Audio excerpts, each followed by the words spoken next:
The Belgian and European food system has managed to respond to this extreme crisis and has proven that it is both flexible and resilient. And we've seen that that's not always been the case when we faced previous health crises in humanity.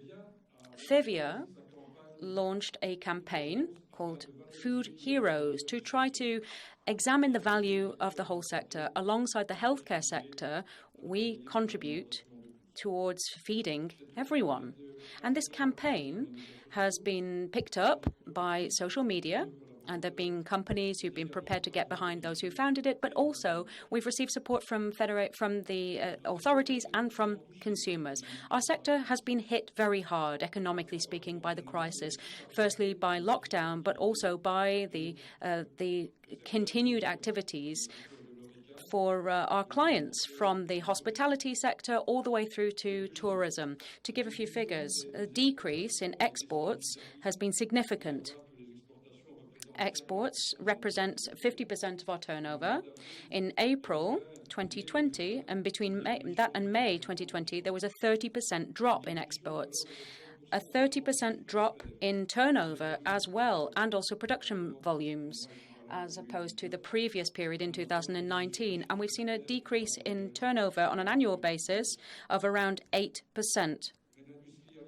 But the agri-food industry wants to reverse this trend, inverse the curve, as the slogan has gone. Through this pillar that we've identified, that we've already been sharing with people, with the future federal government, along with the industrial sectors in the country, we have everything possible to try to meet this challenge. But it won't be easy, because we still have a number of obstacles with competitiveness in terms of wage costs, energy costs, as opposed to our neighboring countries, and the lasagna, not only what we produce, but also the lasagna of tax, which weighs upon our companies, essentially in the drinks, in the alcohol sector as well, which is still going up. But there's huge potential for innovation, for agility, the potential to adapt, and also human potential as well. We have serious skills here, and we're always on the lookout for new skills and people who can be of assistance to us. The crisis has highlighted a number of things. Firstly, that there is a need to evolve more quickly towards a more sustainable food production system. Strengthening sustainability will mean that we can strengthen our sector, and that is the strategy that we are currently working on. All of that has to be part of the Farm to Fork strategy and the European Green Deal and Wallonia's recovery plan.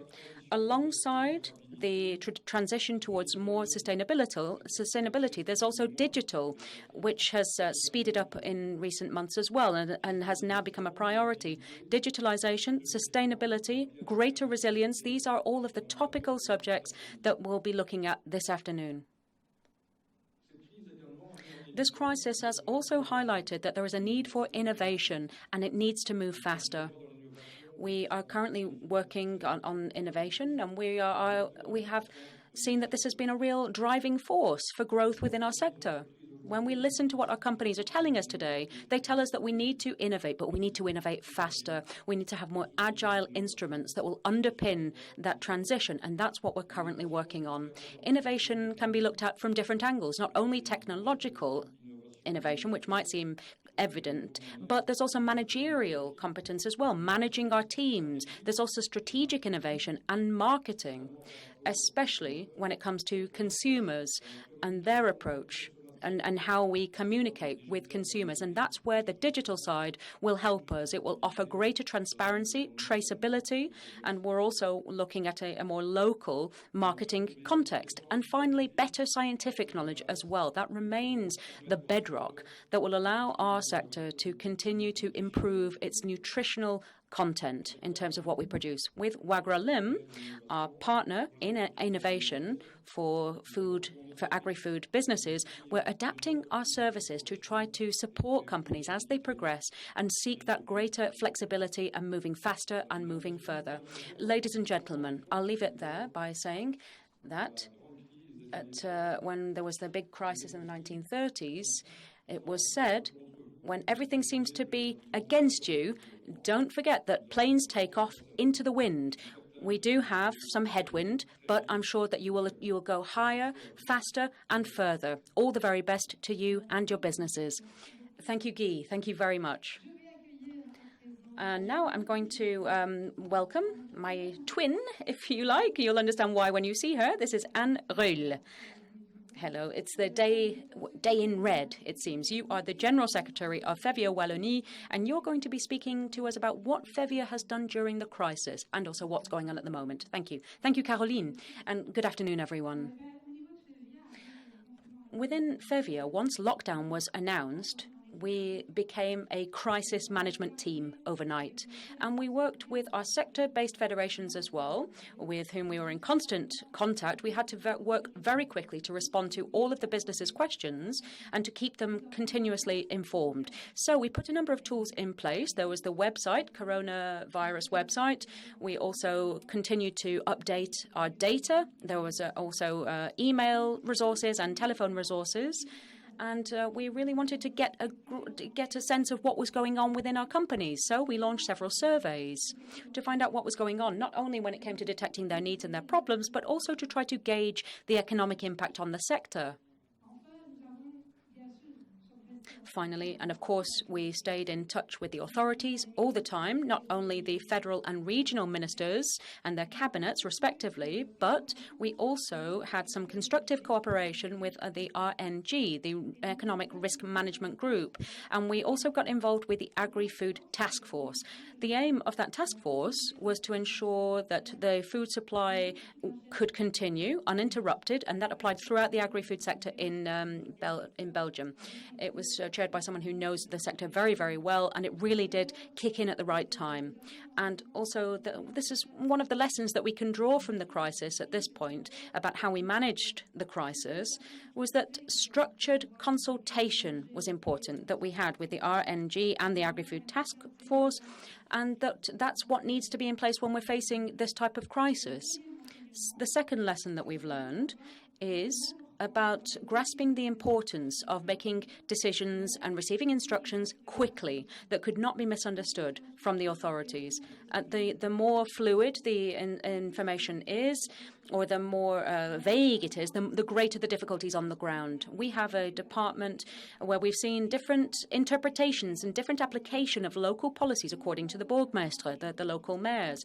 And now, but we saw that everything that was succinct and was to the point was the opposite. But the fluidness can also cause problems when it comes to the climate within businesses, and that's been in the recent days. So what did we put in place for businesses? Well, very, very quickly indeed, we had to help our businesses to continue to produce and also facilitate access to workers so they could get to the production sites. So there were a series of practical matters that had to be sorted out. For example, workers' transport, not only in Belgium, but also from across the borders.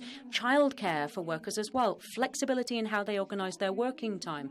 All of that, and alongside this, which was also very important, we'll see that with the food heroes, was that their work had to be valued as well in a very difficult environment, and an environment that was promoting the stay-at-home approach. That's why we had to shed light on the value of the workers who continued to work and needed to be able to get to work still. We also worked with Forem and others in the sector to try to help the urgent labour shortages that had occurred in the sector. We also had recommendations in place for worker protection in their companies, and very quickly we drew up a sector-based protocol, a guide, if you like, with discussions with the trade unions, but we were the first sector to have come up with such a protocol, working with the sector's social partners, which consisted of a series of recommendations to help companies usher in social distancing and protect their workers. We also launched this digitally, of course. There was an exchange of good practices between managers in the sector about how they organize their work, working from home, support measures, and of course, then for everything that is tracing and testing and quarantine, etc., all of the questions there were covered too. Of course, something else we've had to look at is the availability of PPE for companies, whether we're talking about masks or gloves or gel. And we've made a list of suppliers available to our businesses. We've also had grouped purchases as well, where PPE was concerned. And as you will see, a number of our companies themselves have also started producing antibacterial gel where authorized.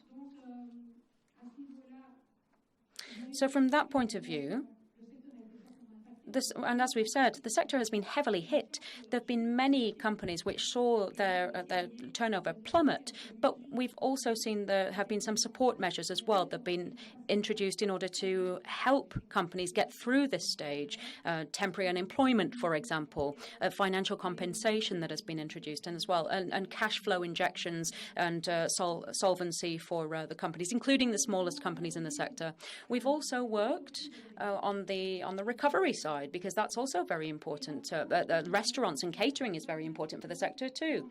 So there too, we very quickly turned to digital, and we started an image campaign for Belgium to try to show the rest of the world and our clients abroad that Belgian producers are continuing to produce in a safe way.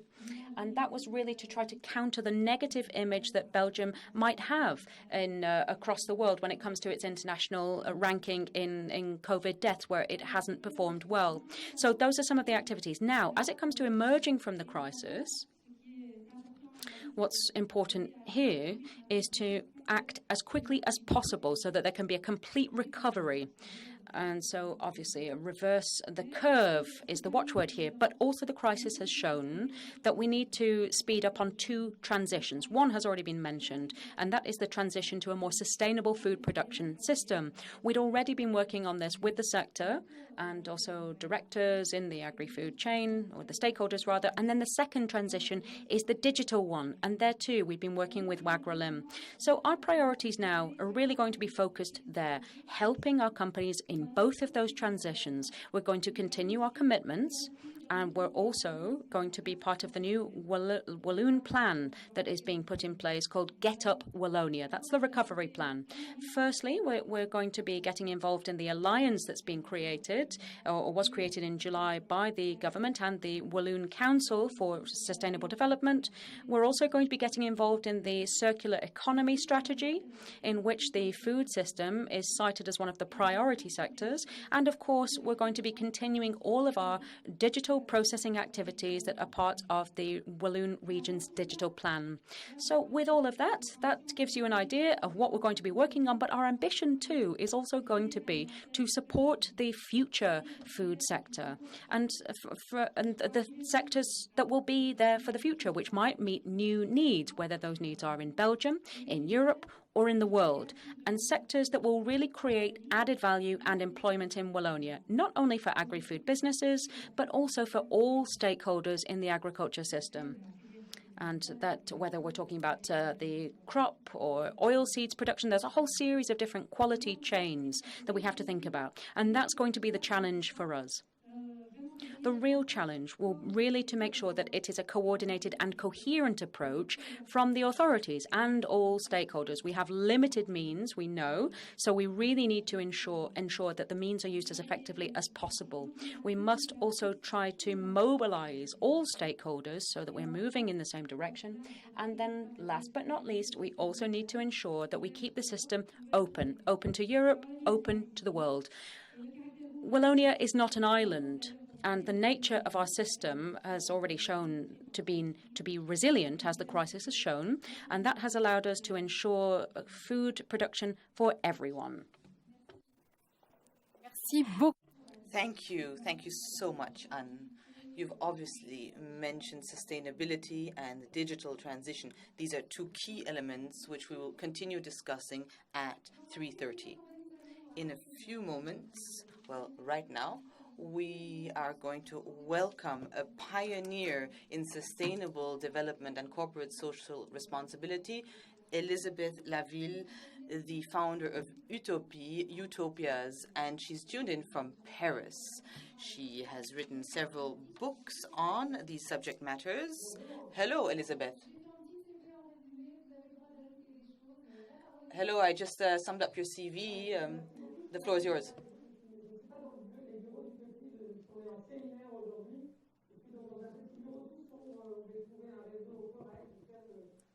I'm in a little office here in Paris. It's quite dark.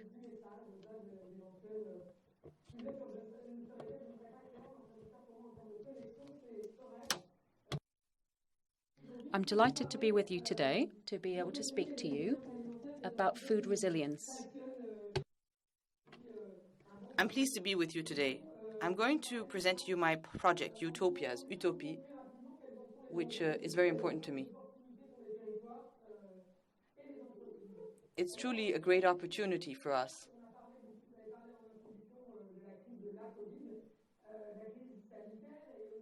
The health and sanitary crisis which is facing us for the moment is truly an enormous problem.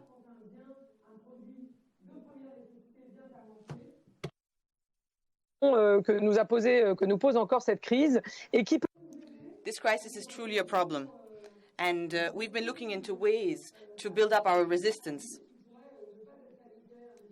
Perhaps for crises which may face us in the future, climate crises, not necessarily health and those kind of crises, but climate crises or other crises in this globalized world. So, food crises. We've seen at the beginning of this health crisis that truly there's an impact, a long-term impact on companies, because company supply chains are disrupted.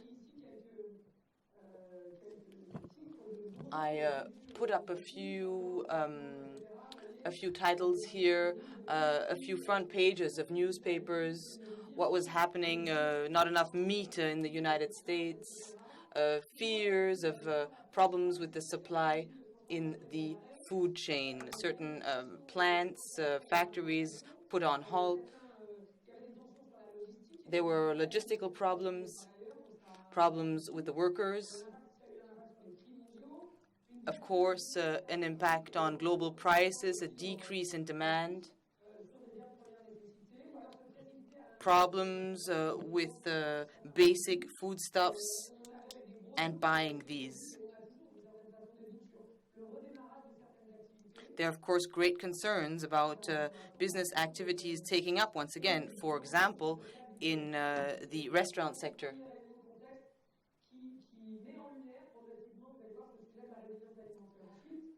So we're going to be looking at resilience in the agri-food sector in general. And these are a few of the title pages which truly introduce this subject matter of food resilience.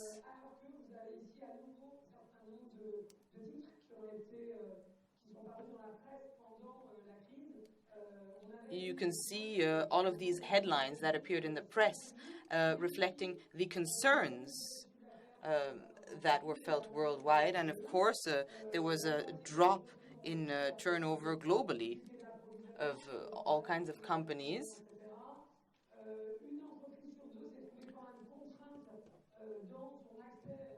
One in every two companies had problems with export.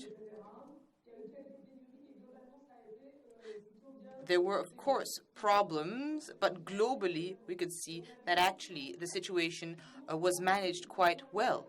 But what this crisis truly highlights is that we must look at what we can learn from this crisis for possible future crises. And it's very important to look at food and food provision for the future. It's very difficult, of course, to put forward forecasts for 2030, but it is important that we look forward into the future. Here you can see some data on fruit and vegetables and consumption in France. If you look at a family which spends €100 on food, actually you see that there's just a little bit of that money going to the actual farmers. And then you can also see the comparison between imported products and local products and their consumption. Of course, many businesses, therefore, reacted in the following way. They asked themselves the question about how resilient are they? There are problems with drought in Australia, for example. The drought at the beginning of 2020, and then also, of course, in 2019. Drought in Australia decreased by 70% the growth of certain cereals, such as sorghum and cotton.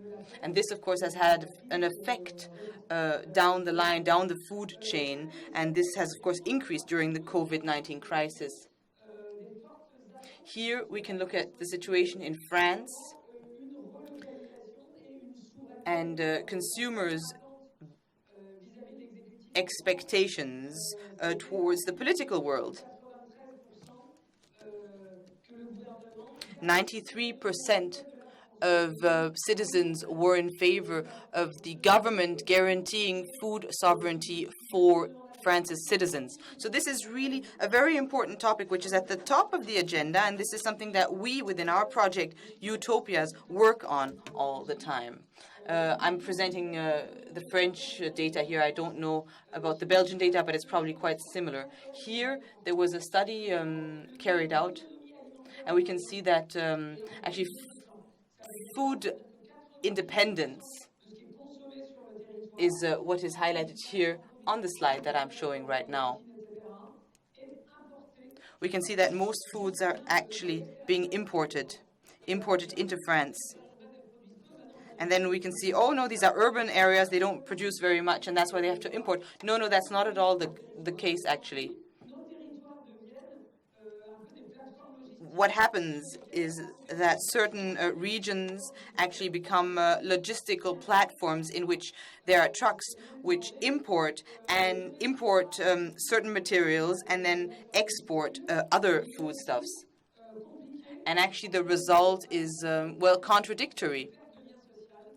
Because, of course, there's a decrease in the social fabric. There's a certain falling apart of the social fabric in these regions.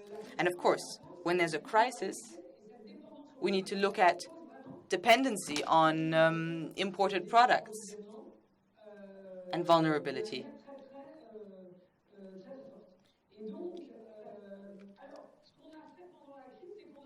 What happened during the crisis?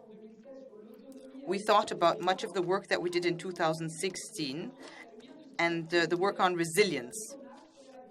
So we were looking at what was happening with the masks, with the respiratory equipment, and it was not being produced locally.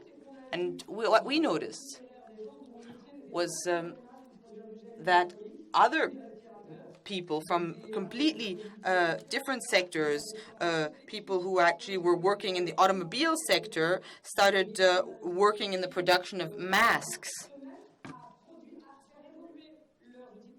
So there was an evolution in certain sectors which entered the market for the sectors that were actually needed, such as hand sanitizing gel or masks. So this was a form of resilience. And then we thought and wanted to transpose this onto food resilience. And then we thought, how can the food sector react and guarantee resilience in local areas to such a crisis? How can there be a guarantee that there's enough food being produced during such a crisis, particularly when some of the links are disrupted within the food supply chain?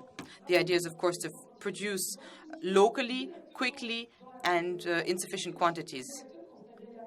But there's, of course, also the indirect products, all of the inputs into the agricultural sector, and there's also logistics, of course. So the really interesting thing here is to look at how a region or a country works within such a period of crisis, and how does such a region work without certain inputs. Is the territory, is the area actually capable of being resilient during such a crisis? Is there enough local production? And then how does such a small region absorb the crisis? Is it able to develop strategies so as to adjust its production mechanisms?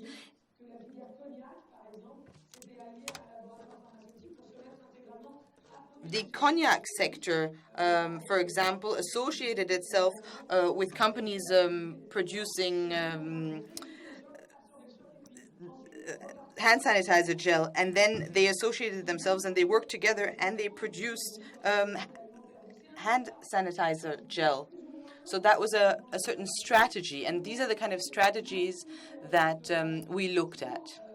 The idea is basically to have a maximum of local resources and to empower these so as to get through a crisis.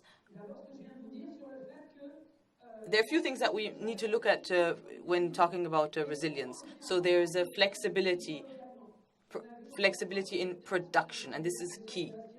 So here we looked at respiratory equipment, visors, masks, and here we can look at how an innovation was launched very quickly in only 2 weeks instead of several months. You need to look at what is the know-how of a certain business, how are they producing, ensuring that there's a local production, and then working with what they have in a moment of crisis.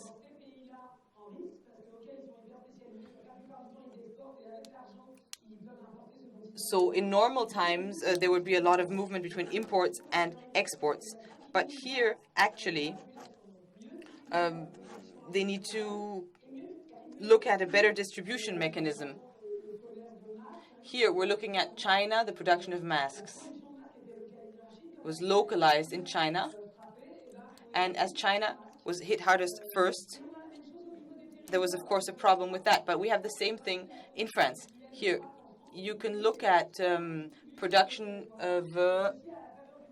in France, and you can look at the different situations. And for example, what was produced in the Rhône region was not produced very much in other French regions. The third concept, outsourcing will not be enough.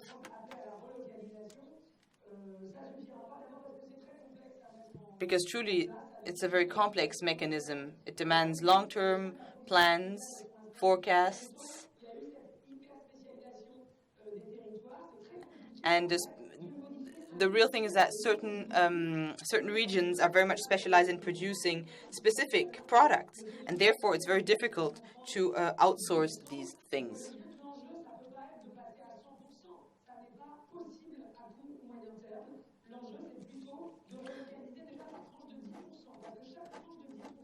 The real idea here is to outsource while it still makes sense. So only to outsource very, very small parts of a sector. And the situation we saw with the production of masks was quite special because there was no time. So the idea is also how to put productive solutions in place very quickly and how to respond to urgent needs on the spot. And then, of course, there's outsourcing in the long term, which is a very complex process. There may be geographical factors. There might be, of course, price factors. Of course, the cost of work, the cost of labor, which is, of course, much cheaper in regions which may be very far away. But then there's also the cost of transport to bring these products back. But these are all long-term strategies. But now we need to look at, for example, strengthening the local economy. There's a diversification of local economies. But this is not just really written in black and white, saying either globalization or relocalization. It's just not black and white in that way. The idea is truly to take both of these ideas and bring them together in a harmonious way. So in our studies, what we realized was that 1/3 of the income from in a specific region actually depends on how they can diversify between tourism, local production, outsourcing, and all of that. So 1/3 of the income of a specific region actually depends on its diversification and then how it is able to move its economic resources. So the idea is truly to have a local economy which is somewhat like rubber, that it's able to be flexible. Local currencies are very interesting in this context. A local currency really has the aim for an economy to be able to work within itself, to take up its own added value and its own value.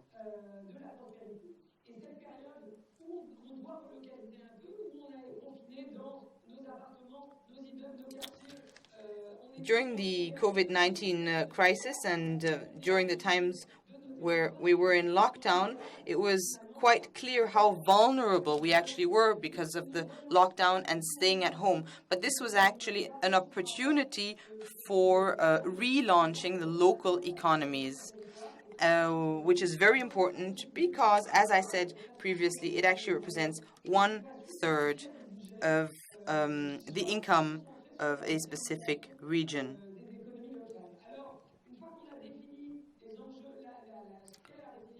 Once it is clearly defined what resilience actually is, we need to look at key strategies, and we need to look at France and Belgium here.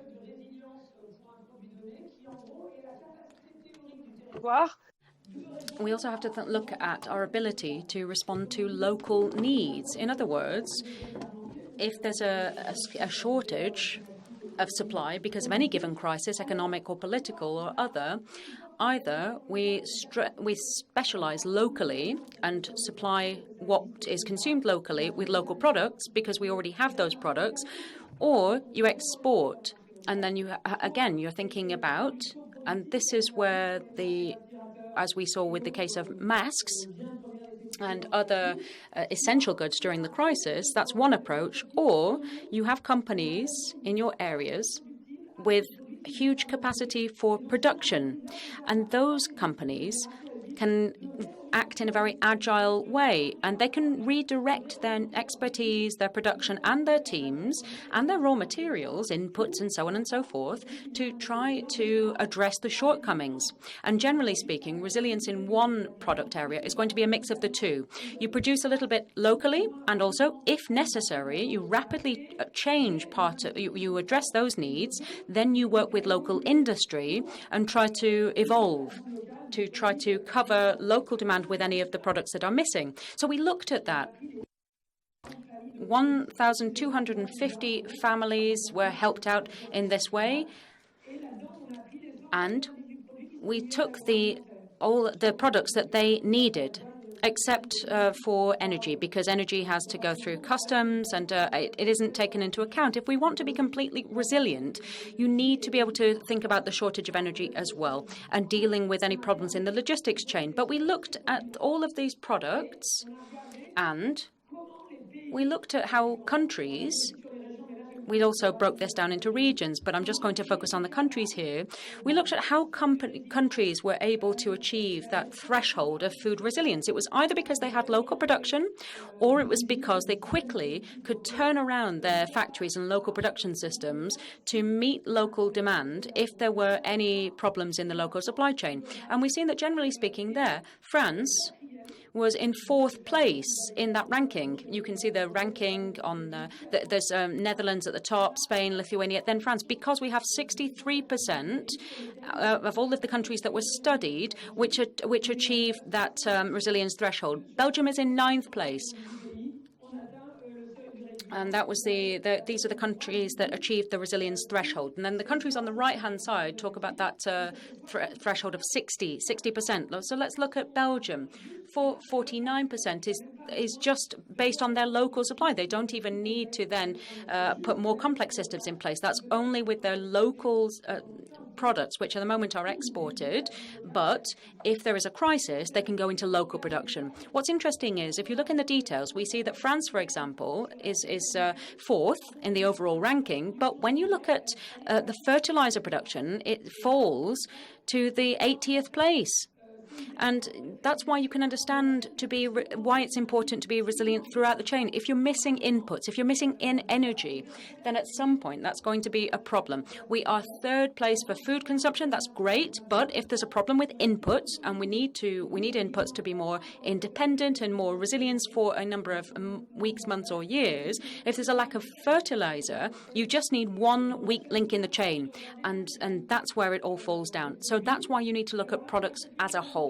Here, there are a few mapping exercises that are interesting. 6 countries out of 10 do not meet the resilience threshold in many different product areas. So that means that 30% of the countries that we looked at, 6 countries out of 10 are not resilient, are not able to deal with the crisis because they would face shortages in certain products. 63% of products don't achieve that resilience threshold in at least one of the 8 flagship products. One country in 8 achieves resilience on 50% of their products, on rice, cereals, etc., primary products. But there too, and again, I've shown you here fruit and vegetables here. You can see that's for livestock, it's a little bit less problematic. It's less red anyway, so that shows that it's less problematic. But generally speaking, I haven't really got time to present this whole instrument to you, but we're looking at certain regions and trying to understand and what we can do to ensure that resilience can be achieved. And it's a part of a strategy, of course, for companies, also for territories and clusters, if all of these stakeholders can get together, work together and improve their resilience. And we're looking at many things here. We're looking at the existing supply, the ability to meet local need. Can the territory have these production chains? That leads to a certain number of different situations. If we have very low level of local supply, then, for example, you see a pasta example here. I won't go into detail, but is it if you have local supply, can you then produce? Can you scale it up? Can you work with wheat producers or others producing legumes? There are 2 types of pasta. Can you move towards a handmade pasta to try to remedy that shortage? And you can almost do that on the spot. So obviously there are different strategies depending on the context that you're working within.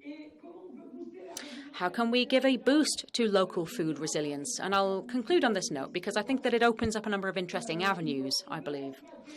You have to exploit what we're calling the production families.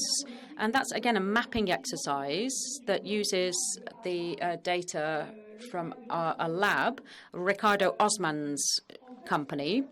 And we see, for example, let's take ice cream as an example.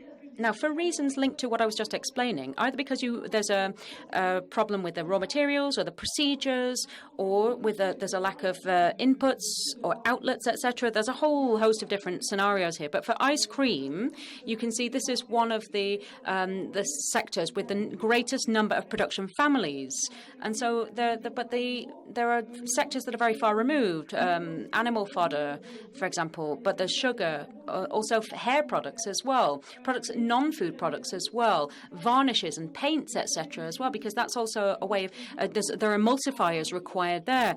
So you can see that there are things that are not necessarily intuitive, but the same applies to paper and cardboard as well. There are production families, which in some cases are easy to understand. If you think about dairy products or fermented products, they're on the list as well, but there are also sub-products as well in the same families, which are more difficult to envisage, but you need to think about them upstream so that you can activate them quickly if a problem arises. Also, you need to know what these mapping exercises are. The second avenue is the agri-industrial ecology. Now, let's look at the there's an area to the north of Reims. Let's focus on that area. That you have research centres and factories using the same two resources, beet and wheat, and they have to manage things in such as water together. But then there's also the issue of getting resources to other. You have some steam-fueled factories. You have other resources that are required as well. This shows you a mapping of the site, and there's a list of the different sites of industry and production units that you find there. And this is the principle of the industrial ecology, but it's applied to agriculture and food production as well. It's about attracting as many local resources to one site as possible, including waste. Third point is production families, even if you don't necessarily see the links between them, but there are examples. For example, I can't produce jam because I don't have fruit production in that area, but I do find them in major retailers. 45% of fruit and veg in France is not consumed, either because they're too ugly or it's not the right time, etc., but they're put in the shop anyway, and they're not sold. They might look a bit off. But here there's a brand, Rebelle, in France, which specializes in jam and compotes made on the basis of things that are not sold in the supermarkets. So you find lots of forms of technology like this. On the left, you can see a fertilizer producer using wastewater, which they turn it into crystals, and then once the crystals have been formed, they can make a new product which acts as a fertilizer. One other avenue is to think about new, more agile farms, more local farms, which might need fewer resources. They might be able to, or they might be able to farm vertically, and because they're independent, they can do that. You have other types of farms which require an irrigation system, energy storage, etc., filtering, solar, there's a refrigeration system, integrated production systems, etc. Then the vertical farms work in this way. But there are a whole host of new solutions coming to the fore in agriculture that allow us to produce locally in a more integrated way, which might also be able to remedy any shortages, and also which complement traditional forms of production. They're not there to replace them, but they're opening up new doors. Think about new forms of processing as well. Here you can see people are eating more locally. There are micro factories as well. I've given you an example of a slaughterhouse here, a very small one, which only delivers very locally, but can go to producers directly, which makes savings. It's far less stressful for the animals. So in terms of animal welfare, etc., that's a good thing. Or for smaller farms as well, that's an interesting solution. Then you find container-based factories, uses of the factories that can be multi-use. They can produce many products at the same time. Incubators as well, or accelerators such as Foodworks in Beauclin, which are small factories and that make use of local, high-quality services, packaging, marketing, direct distribution into local shops, everything that might stimulate or facilitate local production and processing. And a farmer earns more when they sell a processed product than when they sell it raw, unprocessed. And one of our ministers has launched an initiative recently called La Mémère, which is an organic ice cream brand using container factories. They go and pick up the milk from the producer, or the farmers produce the ice cream directly, and then they just distribute it. So it's a very local approach, a very agile approach as well. And these are solutions which are much more agile in nature, much more straightforward. And also, they can be scaled up in times of crisis so that local demand can be met, but by producing locally as well. Ice cream is just one example. There are other examples of reusing green waste. Here you have Agricool, and that produces a certain number of products locally on farms, on urban farms. And of course, these are industrial solutions, but there are also solutions that can be rolled out at territorial level by diversifying areas of production, having a type of a metabolism that is complementary, that maximizes what can be done with the local resources. And then there's planning, there's scheduling, In Lausanne, for example, there are food strategies being used there which maximize or combine different production models at all levels of the region, from right up to the region level, to try to tap into local production opportunities using their pooling resources, etc. And so they can plan a little bit as well. But here you have the example of eating organic in Isère, and there's a space there on the international market in Grenoble, Agri-Metropole. That's a type of cooperative which really pools their deliveries for local producers as well by supplying catering outlets, shops, etc. There are local brands as well. I don't really have time to explore this, but it's important for local producers and processors. One other example, and I'm going to have to wrap up, says the speaker on my document here. So, by way of conclusion, what I'd like to say on food resilience is that there are thousands of opportunities, but also many questions. On the opportunity side, you've seen some of them there, but there's a whole range of new economic models developing for stakeholders within the sector. On the production side, you can have producer networks as well. You can get together, and you can have B2B channels working as well, which come up with commercial solutions, production solutions, processing or logistic solutions, etc., for small producers who are very often cut off from the larger networks. And then you can develop economic models around services or renting facilities as well, taking them directly to the production site, such as a mobile slaughterhouse or mobile packaging unit, etc. You can collaborate, you can work together, have a micro factory which doesn't move, but the producers do move. But that micro factory is available for local producers. Then you can make the production systems vertical with an integrated food production system, and also economic models working around local investment. I mentioned the incubators, the accelerators. There's all of that. There are thousands of economic models that can be explored in order to stimulate the local economy and to stimulate the food resilience of the territory. Now, but there are still a number of question marks.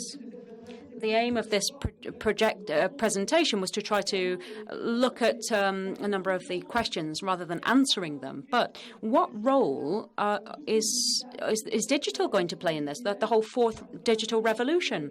There are many questions there. I've already mentioned digital platforms, there's robotization, vertical production, etc., 3D. What potential does all of this offer in this subject area of food resilience? And one other question is, what type of cooperation could there be between companies and regions?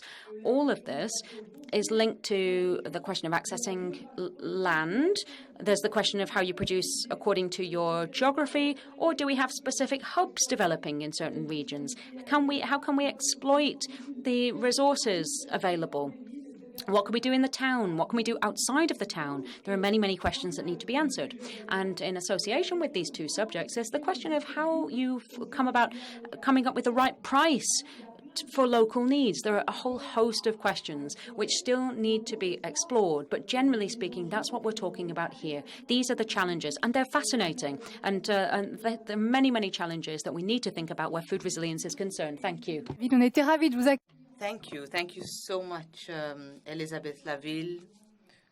Thank you for your inspiring contributions, and we will truly use this for the debate that follows. Now, the managing director of Wagralim,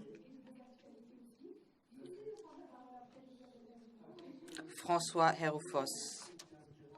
It's difficult to take the floor after such an inspiring previous speaker, Elisabeth Laville. Now, of course, I would like to speak briefly on how Wagralim reacted at the beginning of the crisis. So basically, we just did our work. That's what I feel like saying. So we activated our network. We tried to work on cooperation between businesses.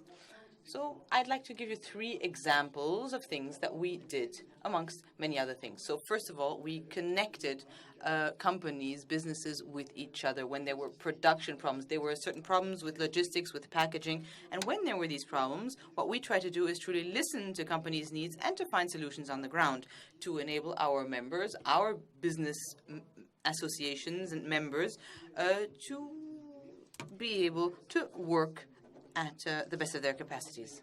So One example was to spread knowledge on disinfection and cleaning measures. This was also very important, of course, to ensure that places were kept on being cleaned properly.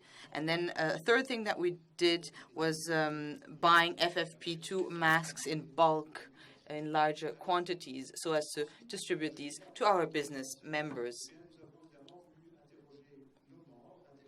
We asked our members, the businesses which are part of our association, asking them for feedback enabled us to understand that there was truly a great diversity in the different situations that businesses were experiencing. This enabled us to see many different facets of how businesses reacted to the crisis, and also enabled us to understand something on managerial strategies and tactics, because different businesses have very different positions, very different ideologies, I'd like to say, or very different strategies for how to act during times of crisis. So first of all, there was a potential for innovation which already existed before the crisis. There were trends which were already there before the crisis, and these became stronger during the crisis and then became activated. Let me explain. There were 1/3 of the companies that we talked to who wanted to actually truly launch their innovation processes more quickly. And we had to find a way so as to be able to enable them to increase the pace of their innovation. Some companies also truly wanted to revamp their companies from A to Z. So this was truly a moment at which they questioned their own existence. And also the added value in the business-client relationship. That was the first group. And then there was a second group of issues. These are issues that we also, of course, are very well aware of. And that is local sourcing, which we already mentioned with Elisabeth Laville. Then how can food and nutrition have a better impact on health? But then, of course, there's a constraint, which is costs. Because, of course, there's pressure on prices. And that's something that we need to work with. A third category of issues, digital. We often think of e-commerce, of course. There's been much experimentation on this in this arena. But what seems to be the key message is that digital media are, of course, key to communicate with customers. So in marketing, digital communication is, of course, key. One thing about exports, we know that in Belgium, in Wallonia, exports are very high, of course, very important. But what we've noticed is that there are no agencies or partners on the ground in the exporting countries which are very strong and which where there's a stable connection. It's very difficult to actually have stable exports. So therefore, some businesses have actually reconsidered their geographical situation and said that they may focus more on Europe in the future. More than 6 on 10 companies told us that they wanted to either launch, keep, or accelerate an action plan on sustainability. So sustainability for resilience is something which is truly key for our businesses. What was the next step? How could we help our partners, our businesses, even more, particularly within an economic recovery plan? We wanted to give them a toolbox to be able to sustain the recovery plan. For 2 or 3 years, Wagralim has been working on, of course, globalization, launching cooperative projects, innovation. But for 2 or 3 years, Wagralim has been developing tailor-made products for our businesses to improve their capacities. I would like to look at some of the most important elements here. Firstly, the digital innovation. Digital innovation has different pillars. There's a European project, S3 Food, where certain vouchers are issued. And here this is linked to the Internet of Things, and there's a possibility here to increase traceability within companies. Then there's also a strategy which we use with audits, digital audits, and this is very important for the new digitalized economy. This enables businesses to find partners, experts, to carry out their action plans. These are strategic alliances which can be formed. And then there's a further pillar, and this is something which we are launching since the beginning of 2020. These are meetings which are truly very successful, and we're having the second and the third version. Instead of a real-life meeting, we're having it digitally. And a further pillar is, of course, sustainable development. We've developed a methodology which enables a company or a cluster of companies to have a position and then to be able to draw up an action plan so as to move forward on the sustainable development objectives. We mentioned innovation and speedy innovation. We have to have the capacity, of course, and increase the capacity of our companies to launch innovation quickly. And therefore, we have a project which we wish to launch until the end of 2020 so that our partners can work quickly on problem solving, on finding answers to customer relation problems. And then there's one further point. The marketing. This is linked to the marketing strategy. We have a fast feedback service so that companies can understand how their consumers actually react to a new offer, a new product put on the market. But we want to move towards a second phase in this, and that is a tool so as to accompany a company within their marketing and their digital communication tools. What are the messages? Which communication channels can be used? Who are the targets? Who are the consumers? And what are possible channels for selling the product? These are all things that we wish to develop within an overall broad marketing digital communication strategy. To conclude,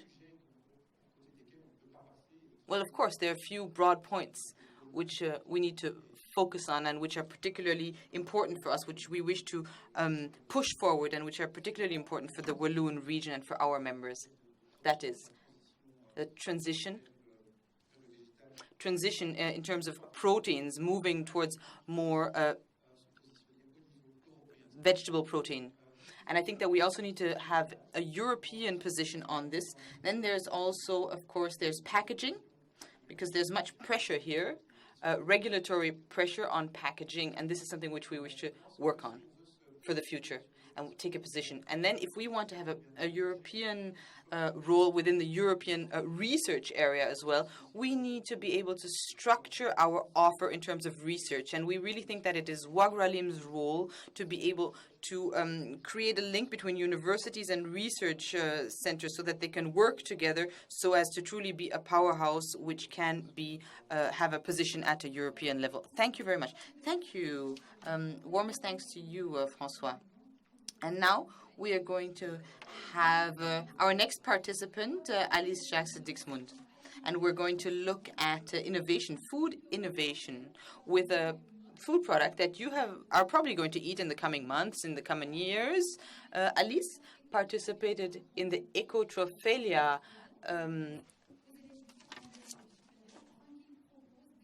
event, and there are certain innovations in the form of food which are being put forward in this contest.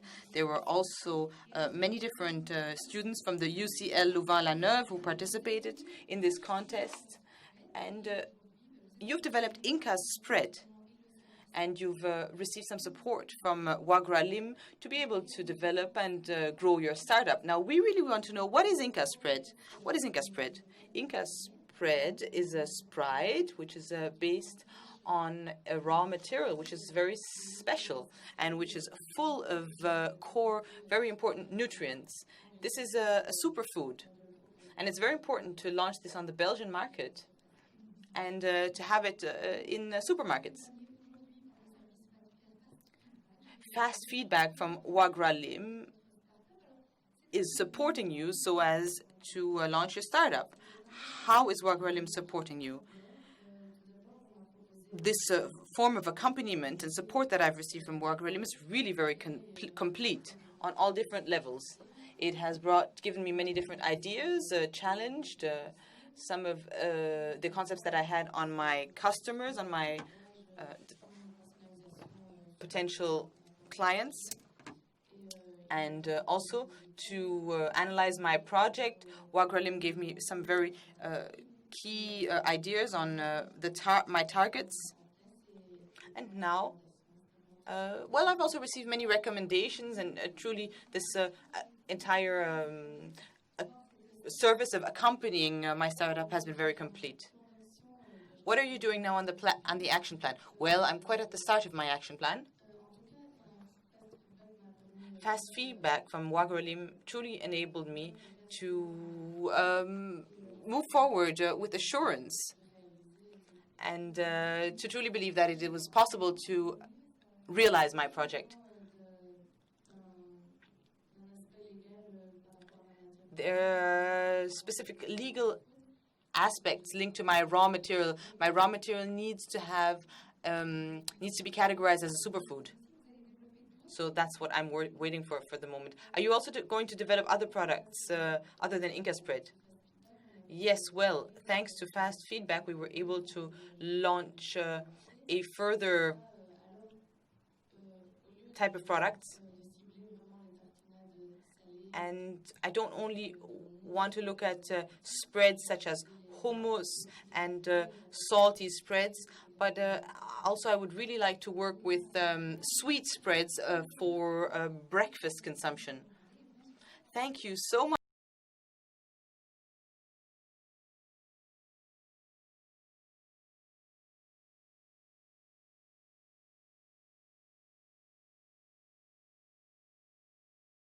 Food sector in Belgium. Thank you. We'll be back in a few moments.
Une, deux, une, deux.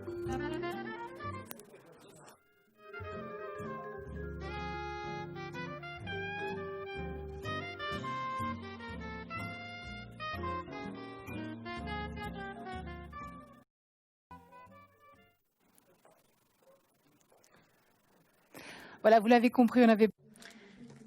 As you will have grasped, we needed a few minutes just to rearrange ourselves. Now we're going to have our debate talking about resilience within our agri-food system with representatives from very differently sized businesses. So we have Bénédicte Merens from Merens Naturel.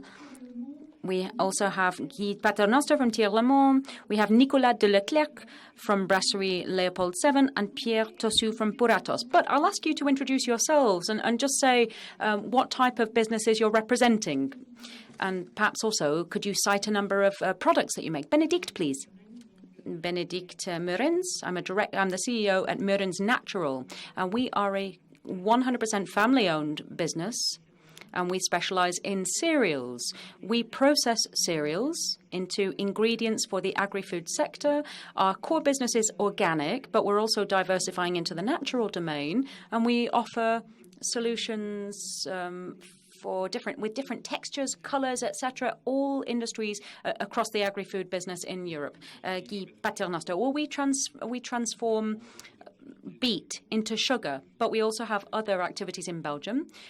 We produce chicory and starch from rice. We produce proteins, bioethanols from cereals. Our main supplier is agriculture. Nicolas Leclerc, Brasserie Léopold 7.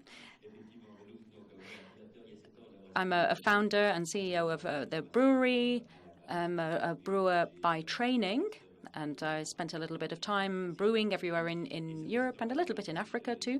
And then I embarked upon this beautiful adventure. And now there are 9 of us working in the brewery, and we focus around a sustainable approach and also people and planet. And then Pierre Tossu.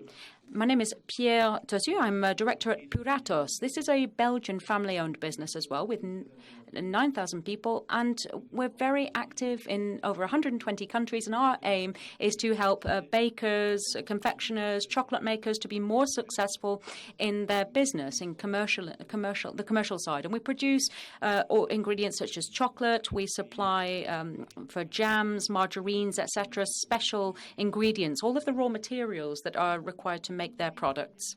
Well, we know that the COVID crisis has been a very unsettling factor in all across the board. But in your sectors, what changes have you had to make to try to deal with this crisis?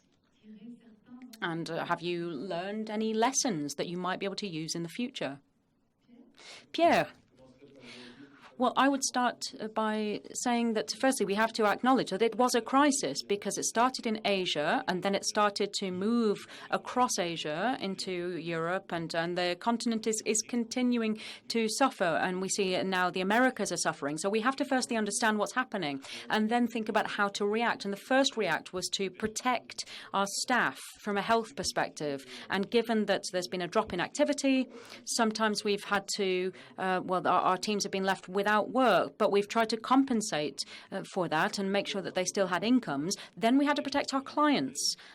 And we had to continue to supply them, produce the raw materials they needed and get the products that they use to them. And we also had to protect the business and its financial solidity because there are a whole series of factors there. We need to be able to guarantee that the business is viable. And one thing we decided to do was to maintain our investments in sustainable development, whatever happened. And we'll see that in a little bit. But those were the first reactions from us in a company. And Bénédicte, how about you? What happened? Well, for us, says Bénédicte, we saw that we were in a fortunate sector because many of our clients were in quite a favourable situation too. When it comes to staff, we saw that there was a slight moment of panic. Some workers stayed home, but things got back to normal quite quickly. From a raw material supply point of view, one of our biggest fears was about our sectors, but they adapted very well. We had no problems. We could continue to produce. Our employees came back to work. Orders came in. And, of course, we had to think about stocks. And as of today, the developments are still positive for us. But it has made us realize a certain number of things. And we've seen that we are one of the sectors that the crisis really has shed a spotlight on, organic, natural, etc., local. And that confirms some of the strategic decisions that we've made previously. And we've seen that we need to strengthen a certain number of aspects even more, for example, focusing on more local. But we'll come back to that, I'm sure. Guy, how about you? Well, I'd like to echo what's been said, but I'd like to underline, firstly, that the first approach was to protect our workers and their families, but also solidarity. The solidarity was expressed by giving all of the PPE that you find in hospitals, masks, etc. That all had to filter down to our employers. Secondly, we also started producing hand gel because we make the raw materials for it. So we switched to a local form of producing that with approval from the authorities, etc. Then we saw that people wanted to stay home. But they wanted to work. So for many business owners, they were saying, well, help us to support people who have to work in factories. And also there were certain peaks in activity. For sugar, for example, we saw certain peaks of activity, but then there was a decline in activity elsewhere. So we had to reshuffle our supply process somewhat and reallocate the work. Working from home was possible in certain sectors, not in others. And then the Beat campaign, the marketing year was just getting underway, and but we don't really know what's going to happen. Well, you were saying that alcohol sales during the crisis went quite well. So, what's your take on that? How did it go? Because people can't go out anymore. Well, there are two very different markets here. You have the catering, the restaurant sector, and that's something that we tried to support as well as we possibly could during the crisis and in the post-crisis phase, and then. It has been a good alternative, but the growth in elsewhere has not compensated from the drop in home consumption. So the major exports have suffered the hardest, or some markets were closed even before the corona had got to us in Belgium. I'm thinking about certain markets in Asia that shut down. In Leopold 7, we produce very locally. We can even produce abroad, but what might have seemed like a weakness has actually become a strength during this period of crisis. We've got through it. And I think that we were well supported by our federation as well, who provided us with very regular updates about what was happening. And they were always ahead of us. Well, that's relative. But they tried to keep us updated as well as they possibly could. As of February, we decided we wanted to fill our stocks as much as we possibly could. So we stocked up, perhaps excessively. But then during the crisis, we said, OK, let's calm things down a little bit. We separated the production side from the commercial side. We said, well, we can't take any risks for human health. Absolutely not. And that allowed us to come through the crisis in quite a stable way. So good news. And then there was this wonderful opportunity to transform. And I think that people were getting around the table, looking at their strengths, their weaknesses, etc., and how they can change. And I don't know about you, you had a lot to do, perhaps, but we're just an SME, and we had a lot to think about. But this was really an idea of there was a whole host of ideas coming through. Yes, well, it seemed like it actually gave you a boost, this crisis. Well, yes, we actually saw more connections between people. From the point of view of communication, we wanted to make sure we were being transparent and try to be positive where possible, but really stay connected every day. Communication and solidarity were what gave us a boost, and that was the positive. We're speaking of sustainability, resilience. What about you, Benedict? What about sustainable development, and do you feel that you're being supported, that you're receiving the necessary support? Benedict, it's our mission to truly develop sustainable and healthy food. We started with organic food in 1994, and the values of organic food are already very much part of our project. And we're, of course, looking at the protection of biodiversity, the environment, and fewer pesticides, etc. So we're trying to have production processes which are truly very natural, to be environmentally sustainable. And we've also tried to develop and draw from raw material sources which are truly long-term sustainable sources for our raw materials. There have been investments carried out, particularly in the sector of energy, electricity, in terms of sustainable energies, of course. And we're also very much rooted in local markets. We launched a new website in 2017. We launched a new factory, a new site in 2017 to try and keep jobs locally in our region. A further important point is the diversification in terms of products. We have different products, which are co-products, so to say, which are rich in proteins. And we really wish to also be on board with the great demand for vegetable proteins. What about Puratos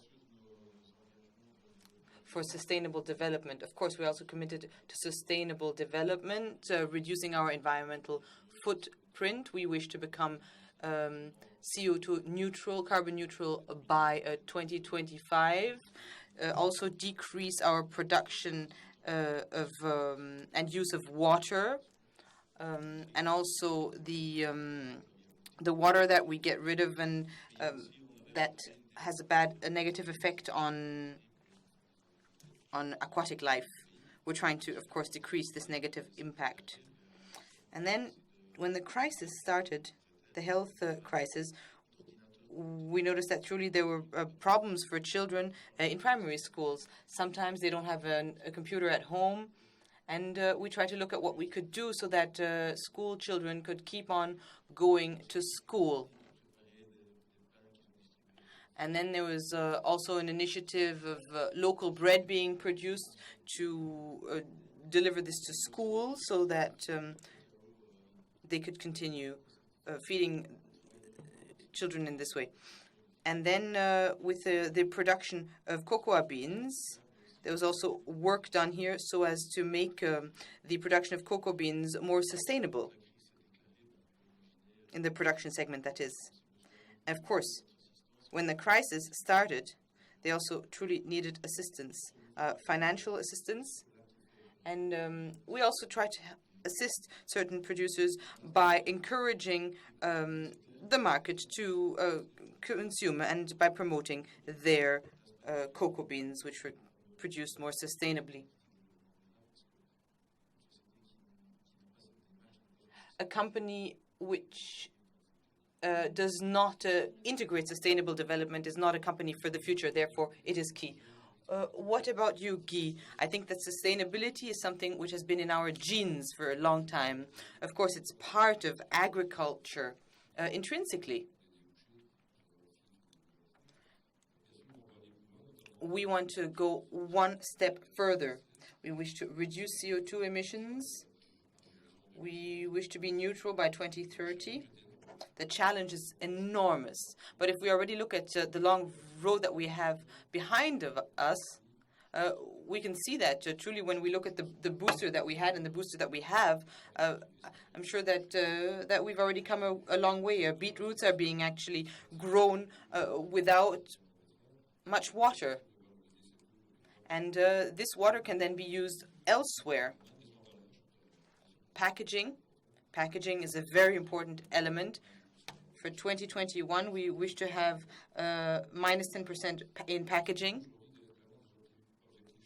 We have objectives, and these translate into figures for each of our areas of activity.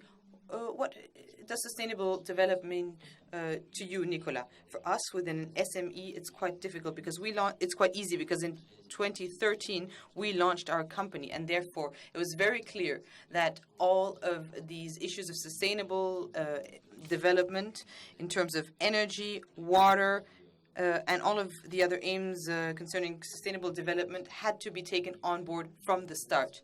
We're also very much looking at the human element as a brewery, of course. The people working for us were truly our greatest asset during the crisis. During the last week of March, it was not easy for anyone. But then you could really see that our workers were committed, working together, and that they wanted to truly continue working together to foster the bond that we had. And there was really a bond between me as an entrepreneur and my workforce. And this positivity in human relationships is something which truly was a great asset during that crisis. And as an SME, of course, we need to look at sustainability and financial stability in view of the future. And perhaps the greatest difficulty is because sustainability is an investment for the future that we need to make. We have to have the 4 Ps and maximum achievement in terms of the 4 Ps, but we also have to have a maximum. We also need to maximize profit, and we need to do both at once. Benedict, raw materials. You mentioned that you wanted to be more and more sourcing locally. And for you too, you said raw materials sourced locally. Yes, we work locally or organically. We have both of these things. It's quite difficult to find hops, which is local in Belgium. It's quite difficult to find barley, which is local in Belgium. And therefore, we've now started working with traceability. And Guagolim has also assisted us here.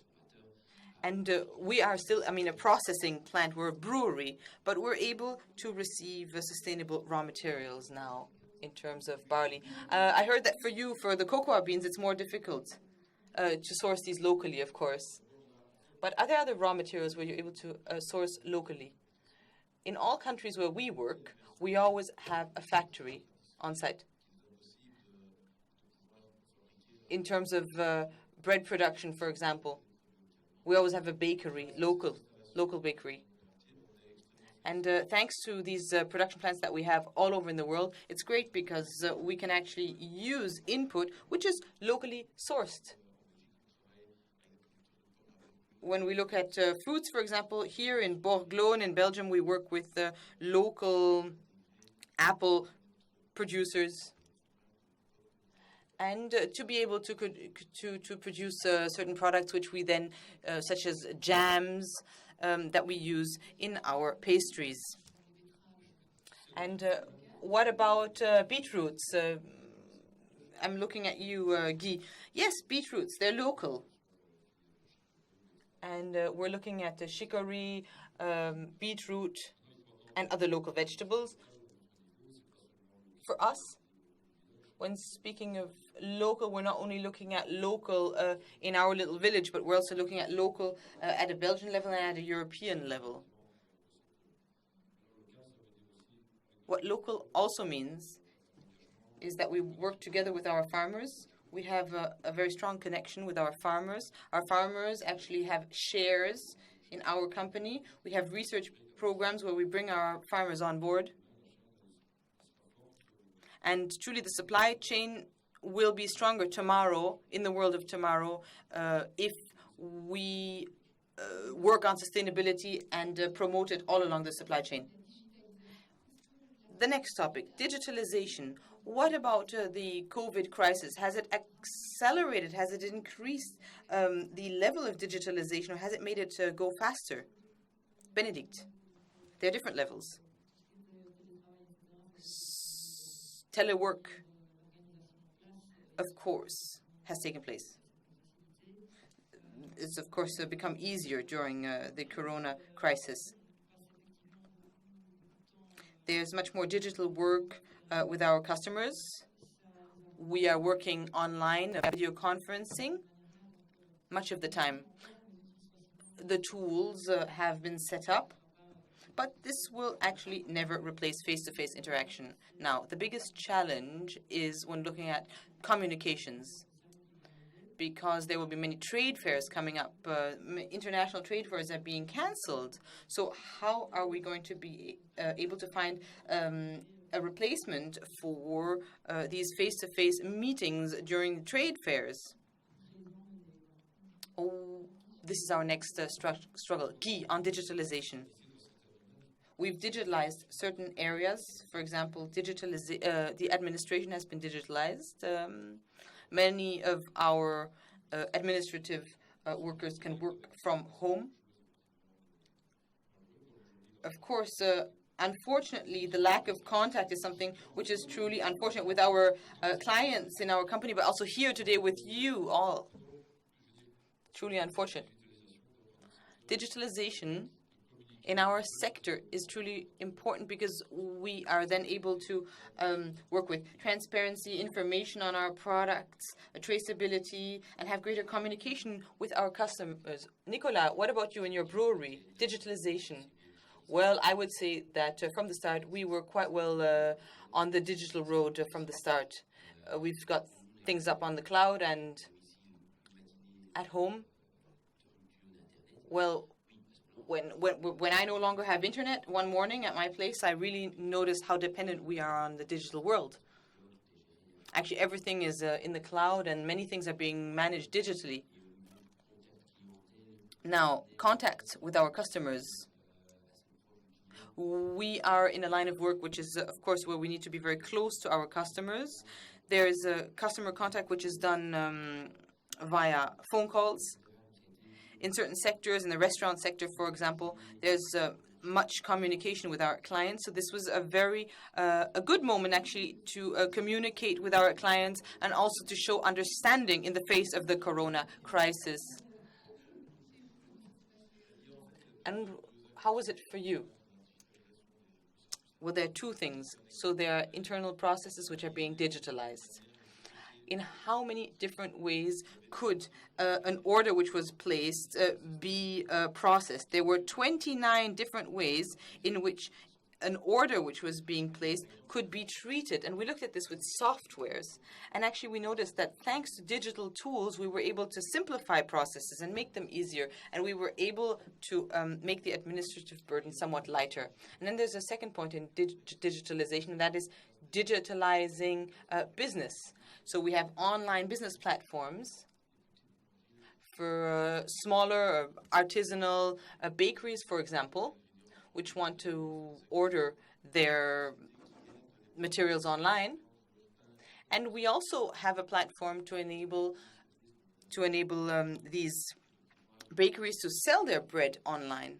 And this is how we're able to actually provide a web shop for these pastries. So this is what we're working on in the digital world. During the COVID-19 crisis, the development of digital tools went faster than the development curve in digital tools that we saw before. I have the feeling that actually COVID was a stress test and that you've all resisted quite well. Do we have time for a last question? No, we don't seem to have the time. Warmest thanks to all four of you to have joined us for this interesting debate. Thank you to all of you for having tuned in for Food Connections.